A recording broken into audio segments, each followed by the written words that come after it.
11ഓളം വകുപ്പുകളിട്ടാണ് case register ചെയ്യപ്പെട്ടിരിക്കുന്നത്. ഈ 11 വകുപ്പുകളിൽ 3 വകുപ്പുകളാണ് ജാമ്യമില്ലാത്ത വകുപ്പുകളായിട്ടുള്ളത്.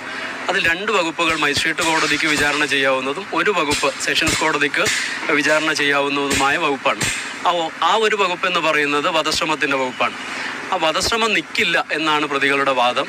അതിന് പ്രധാനപ്പെട്ടതായി പ്രതികൾ ഇന്ന് കോടതി മുമ്പാകെ ഉയർത്തിയ വാദങ്ങളിലൊന്ന്, എന്തോ ആയുധം ഉപയോഗിച്ച് മിനിസ്റ്ററുടെ കഴുത്തിന് ആക്രമിച്ചു എന്നാണ് ഈ പറയുന്ന പരാതിക്കകത്ത് പറയുന്നത്.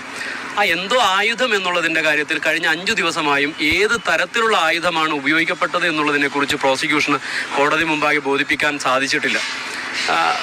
ആയുധം ഉപയോഗിക്കപ്പെട്ടിട്ടുണ്ടെങ്കിൽ തന്നെ 2 തരത്തിലാണത് സംഭവിക്കുക. ഒന്ന്, ആ ആയുധം ഒന്നുകിൽ പ്രതികൾ ആ സംഭവ സ്ഥലത്ത് വെച്ച് ഉപേക്ഷിക്കും. ഇവിടെ പ്രതികളെ മുഴുവനും പോലീസ് ആ സമയത്ത് തന്നെ പിടിച്ചു കൊണ്ടുപോകുന്നുണ്ട്. അപ്പോൾ അവിടെ ഉപേക്ഷിച്ചു എന്നുള്ള രീതിയിലുള്ള ഒരു കേസ് പ്രോസിക്യൂഷൻ ഇല്ല. രണ്ടാമത്തെ